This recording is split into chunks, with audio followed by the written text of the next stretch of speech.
Daniel Brown, this guy is, you talk about a statistic, defensive edge rusher, 6'1", 240 pounds, comes out of Hutchinson Community College, which has been putting players in football and basketball programs for decades.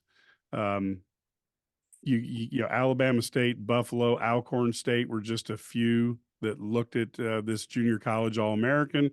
Had 18 sacks in 11 games. So that was the most in JUCO, and it may have been the most in all of college football. He had a heck of a statistical year in terms of going from where he was on one side of the line of scrimmage to standing on top of the quarterback behind the line of scrimmage. So this guy has been a impact player, and I would think Charlie Bolin has to be excited about the prospects of him. Ked, what jumped out at you about Mr. Brown? His size 6'1", 240, and I think he's a stat sheet stuffer. A stuffer, stat sheet stuffer. I don't know how the cliche goes, but here's the deal: guy had 51 total tackles. You mentioned the 18 sacks and 23 tackles. He. I'm really curious to know, and Matt, I can't wait to hear what your thoughts are if they'll play him. I mean, as a linebacker. I think he's good enough to be able to play a linebacker. I know that's a position of need. So I think this was another kid that they saw at the junior college ranks with a lot of talent and who's physical. So I know, and again, I know they need position there. I know they want to be able to get to quarterbacks and to add pressure. There was something that we didn't see a lot of last year. I know Newton was double teamed a lot, but I think getting to quarterbacks and getting hurries will help the defense. So maybe him being the JUCO guy, and he's a first team All American, and that says something. We talked about junior colleges, the junior college route that Illinois is taking, but to go out and get a first teamer says a lot about what you're doing in your program. So, like Rio Sanders, who was also a first team all junior college player in the country, the production is what got Daniel Brown to Illinois. And what I mean by that is, you talked about the 18 sacks in 11 games at Hutch. If you look at here's what's interesting is that Brett Bielema coached the position in the National Football League for both the Patriots and the New York Giants. Andy Bolin spent 12 years coaching the position with the Miami Dolphins and the Arizona Cardinals.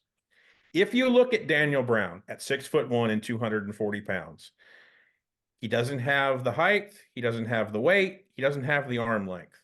God did not bless him with skills that make him look like a pass rusher. The production says otherwise. When you look at his film, he's one of my favorite players in this class because I think it's transferable. I really do.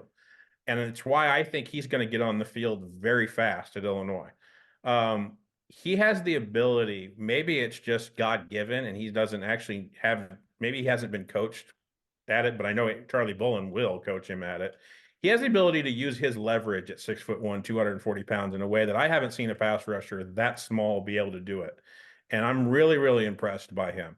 You have to remember, folks, that Seth Coleman has an NFL draft decision still to make here, that he has not announced whether or not he's going to walk out that door yet.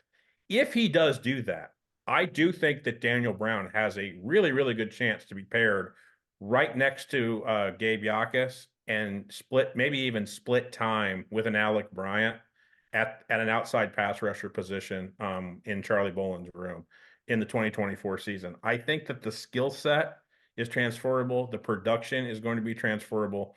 I'm not saying he's going to be a first team all Big Ten player, but I do think he's going to be one of those people where when you look at him, you're going to think in the same way as like Ezekiel Holmes when he was fully healthy in that 2021 season, like late in Brett Bielema's first season at Illinois. You're going to look at him and wonder what the heck he's doing on the field from a physical standpoint. And then he's going to be sitting on the quarterback's head by the time the play is over. So I think that there's an ability for Daniel Brown to have a high production level at Illinois. And I think that Charlie Bolin is one of the more perfect people to be able to get everything he can out of this player. Because again, God just did not bless him to be what you would think a pass rusher should look like, but the production just tells you otherwise. And I think you've got to trust the numbers. Yeah, and I do think there's something to be said for the shorter, faster, quicker athlete who can get underneath you and then be gone before you can jump on top of him. And sometimes, you know, he moves fast enough. It's like a bowling ball with arms, and he can be very hard to deal with. So I think it'll be very interesting to see how he does, you know, against the massive tackles in the Big Ten. And again, out from outside linebacker, he's quick enough that if they don't have him accounted for, quarterback's not going to be having a very good play.